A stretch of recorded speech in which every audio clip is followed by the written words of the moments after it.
Christian Clemente with Auburn Undercover here with the man of the past couple of days. Sir, yes sir, what's up? Walker White, Auburn's top 247 quarterback commit. We're gonna do something a little fun here, a little talk and toss, and get to know Walker a little bit, talk about his start of the senior season. So let's get rolling, Walker. Good. So last night, let's talk about the game a little bit. 63-0. First quarter, I don't even remember the score. But I think first quarter was 35-0. Okay. You had 4 of those touchdowns. Yes. 3 passing, 1 rushing. Let's talk about just your overall performance last night and how you feel like you performed. Yeah, so going into the game, we had nothing on Central. It was a game that was just, we had 0 film. It was a new head coach, so we didn't really know what we were getting into. We knew we played them last year against a 4 front. They came out in a 3 front this year. And so we had to just kind of adapt on the way. We knew that we, as an offense and as both as a defense, we were just going to have to change on the spot and do things that we didn't really plan. But yeah, no, I feel like I did pretty good. For me personally, my mind goes always to the bad things of what I did. And so, you know, I sometimes I walk away trying to remind myself that, like, hey, you just won. So, but no, it was a fun game. I was glad to see all my buddies get in there, and it was a fun, perfect senior night going 63-0, going 1-0 at the start of the season. Yeah, you said focus on the bad things, but you won 63-0.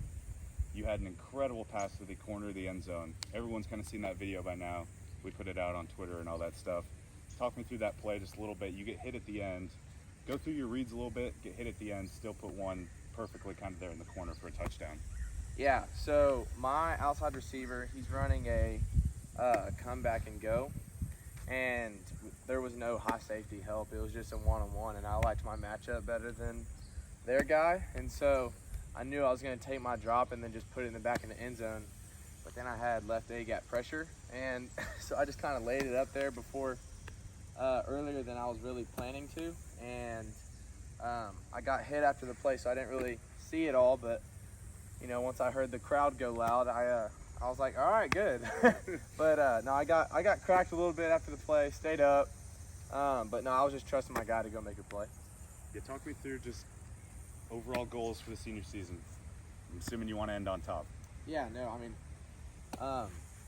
we were doing this prediction sheet with all the seniors, and we were like, how many games do you think you're going to win this year? And I think we're going to go 14-0. I think this team has the ability to win the state championship, and we for sure have the ability to go undefeated. And so that's my biggest goal. You know, I have certain stat line goals, and you know, I want to be above 70%, 70% completions. I want to throw for over 3,500 yards, rush for over 1,200 yards.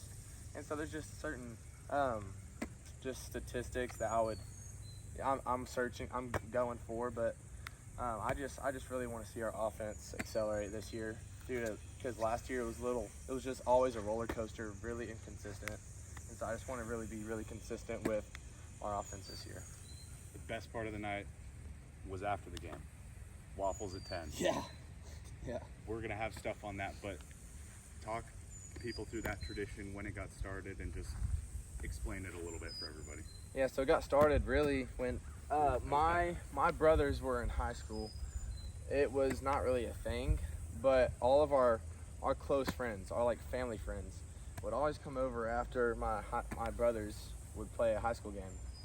And they would come to our house, and we would just cook up some waffles, and we just started naming it Waffles at 10. And so when it was my turn to go into high school, I was like, I kind of want to carry this on a little bit. And so instead of just close friends, it was more like, okay, I'm going to invite my players. I'm going to invite my football team. And so that started last year for me. And it's just been such a great thing. You know, all my buddies, all the boys show up, and you know, after a hard game at home and a good W, you know, we're not ready to go home yet. And so Yep. instead of exploring other options of what high school kids could do, I give them an opportunity to come here and just be around each other a little bit more, talk about the game, watch at different high school games, and just be around each other and eat some waffles and bacon and orange juice till 1 a.m. in the morning. But it's just been such a, we call it Waffles at 10, but it never really starts at 10. It really starts at like 11. That's just kind of what the original name was called. But it's just something so special to me and my family. We love doing it, and we just kind of want to make the most with this opportunity to like minister to my buddies and just be hospitable to all my teammates with the time that I have. Are you bringing it to Auburn? Do what? Are you going to bring it to Auburn? I want to do something like that to Auburn. That might be a tall task. Mr. Jason was saying, after a win at Auburn, it's going to be a long drive back here for Waffles at 10. I was like, well, yeah. But no, I would love to do something like that at Auburn, whether it's waffles or just something after games where I can give a couple guys and my teammates just an option to come hang out even more and have something to eat and just have a great time. Yeah, I want to talk about Auburn a little bit more. Since you committed, you said you were looking to find peace a little bit. You know, we had talked to you, I think on the podcast, you said, I do feel at peace. How has that kind of progressed? Obviously become a leader of the class, a recruiter of the class, get to come back over the summer, go through camp and all that stuff. How has that not only helped you on the field, maybe just feel comfortable and feel at ease a little bit and just focus on your season? And how have you just felt just overall having it all behind you? Yeah. So people have asked that same question of, is it more or less pressure since you've committed? I was like, it's less pressure because I don't really have to worry about where I'm going to college, but it's not really more pressure on myself, but more standard I set for myself. So I hold myself to a higher bar than probably what I used to. So, you know, it's that sense of like, hey, I have something to live up to, consider I'm going to a historically elite SEC team. And so, yeah, I mean, for sure, ever since I've committed, my decision to go to Auburn has just been certified more and more, and I've just been trusting the Lord through that. But I mean, yeah, like being a recruiter for, you know, for other guys and recruits, it's been so much fun to create those relationships, do fun stuff like that pennant thing that you've seen on Twitter, and all those guys are buying in. They're like, hey, like, when do I get mine? And I'm like, hey, it's coming, bro, it's coming. So they're really buying in, and then you also see the other commits for Auburn buying in and tweeting out and like recruiting, and you don't really see that with most recruiting classes. No. And it's just, this class just feels different, and I feel like Coach Freese has for sure set the bar on that. So it's been so much fun. It's been an awesome decision. Big Cat was such a fun weekend getting Perry and Malcolm, and then DeMarcus a couple days before that. And so it's been, you know, it's been going up and down. It with like when someone commits, like a lot of people commit, and then it's like quiet for a little bit, and then it's almost like a pattern. It's the roller coaster of Yeah, recruiting. and so hopefully we have a couple more guys coming soon, but it's been a blast for sure. Yeah, y'all have that commit group chat. One of the first things you do after the game last night is you're talking with your future teammates. You're talking with them. Malcolm's talking about his game. Everyone's talking about their game. Who talks the most in that group chat? Probably Malcolm Simmons or Malik Blockton. Perry talks a lot. Huh. They're always like, sometimes I'll go into that group chat and I've been on my phone for a while, and they're like deep in the conversation. I'm like, what are y'all talking about? And they're like roasting each other. I'm like, what's going on in here? But they have a lot of fun with it.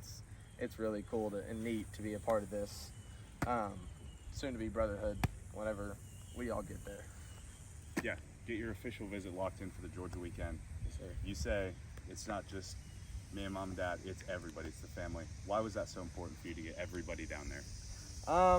You know, with my whole family being an Arkansas family, and you know, from my great grandfather to all three of my brothers going to Arkansas, I just thought it was just such a neat opportunity to get a lot of my, like, you know, my immediate family and one of my brother's girlfriends there.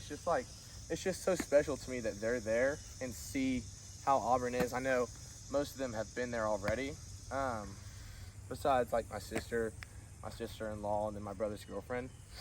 But it's just like family is just so important to me, and I know that I won't be with them here in a couple of months, and so I think it would just it would make it for a fun experience, because for me, the more family I have there, the more like relaxed and the more fun I have. So Yeah. I just knew it was going to be a fun time, and so I'm excited for that, and to be able to give them an opportunity of an Auburn game, because I've never seen an Auburn game, and That's all true. all It I've all heard about is happens so good quick. stuff, and so to go to a Georgia game, we're all just very excited for that. Yeah, I want to actually ask you about that real quick. It all happens so fast with Auburn. I mean, in the span of 6 weeks, I think Hugh Freeze offers you middle of December, somewhere in there, right when the 23 class is wrapping up. Visit in January, committed first week of February, somewhere in there. February 2nd. I mean, it happens so fast. Is it crazy to think about just how quickly it all kind of happens now that it's done? Yeah, I mean, just like you said, Coach Montgomery offers me middle of December, somewhere around there.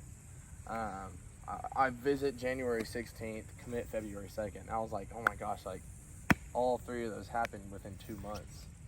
And I think that it also says so much about what Auburn, like what they have and how authentic they were, because I was able to get there once, visit there once, fall in love with it automatically, and then know exactly what I was going to get from the coaches, because they were just so authentic, and they just really showed me what I was going to be getting from them every day.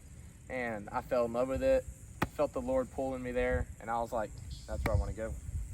Last one, and I'm going to open it up for you.